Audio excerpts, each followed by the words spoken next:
Le 25 novembre 2024, nous allons prier le psaume 24. Le Seigneur de l'univers entre dans le temple. Comme nous avons déjà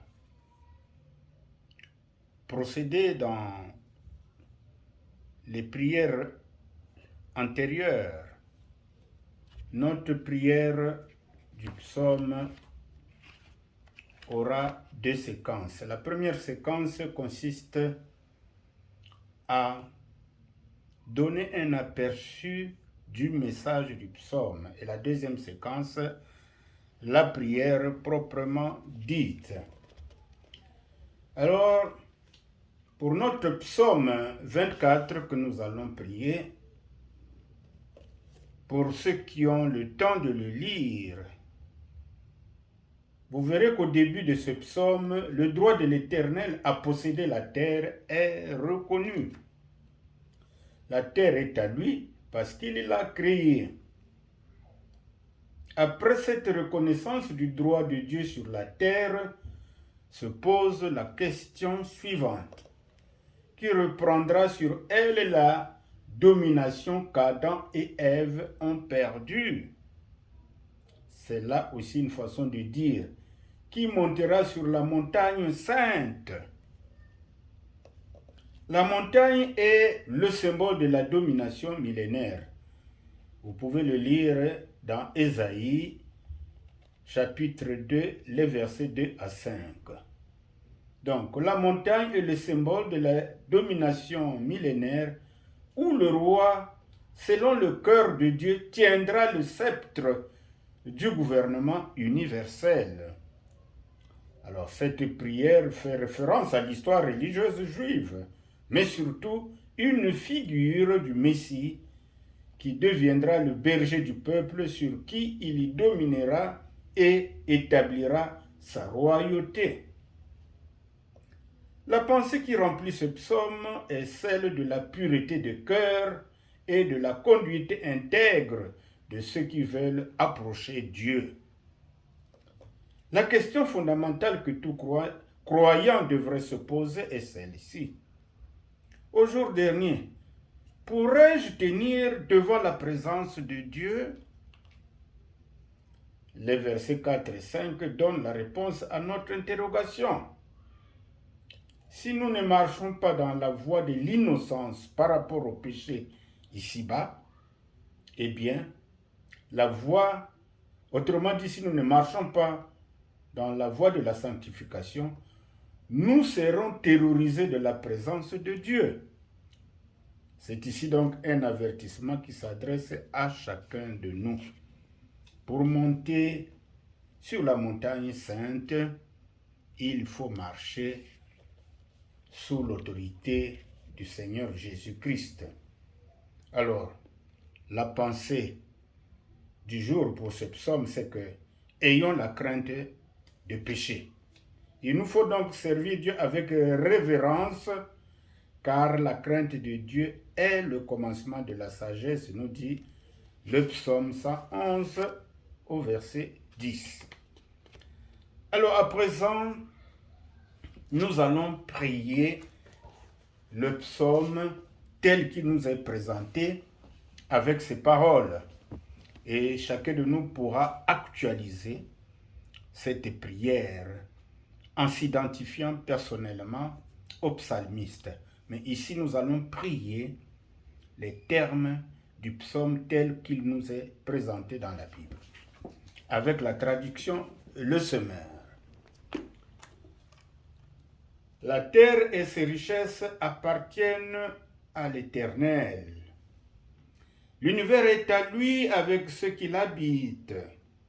C'est lui qui a fondé la terre sur les mers, qui l'a établi fermement au-dessus des cours d'eau. Qui pourra accéder au monde de l'Éternel? Qui pourra se tenir dans sa demeure sainte? C'est l'innocent homme net et qui a le cœur pur, qui ne se tourne pas vers les mensonges et qui ne jure pas pour tromper son prochain. Celui qui vit ainsi sera béni par l'Éternel. Il obtiendra justice de son Dieu qui le sauve. Ô Éternel, tel est le peuple qui te révère et qui s'attache à toi, Dieu de Jacob. Porte, levez la tête. Ô porte, levez-vous. Relevez vos frontons. Ô porte, haussez-vous. Vous, porte éternelle, pour que le roi de gloire y fasse son entrée. Qui est ce roi de gloire? C'est l'Éternel, le fort et le vaillant. Oui, l'Éternel, vaillant dans les combats. Porte, levez la tête, ô porte, levez-vous. Relevez vos frontons, ô porte, haussez-vous, vous, portes éternelles, pour que le roi de gloire y fasse son entrée. Qui est ce roi de gloire? Le Seigneur des armées célestes. C'est lui le roi de gloire. Oui, Seigneur, suis-je, au moment où je prie ce psaume, dans une bonne disposition pour te rencontrer? Certainement pas. Mais tu me donnes toujours l'opportunité de me racheter en confessant mes faiblesses, en confessant mes péchés. Ô Seigneur, je ne suis pas digne de me présenter devant toi. C'est pourquoi je te demande de me pardonner. Pardonne-moi et lave-moi par le sang de Jésus-Christ. Ce sang qui nous lave et nous purifie et nous sanctifie. Oui, Seigneur Jésus, tu es le sacrifice éternel.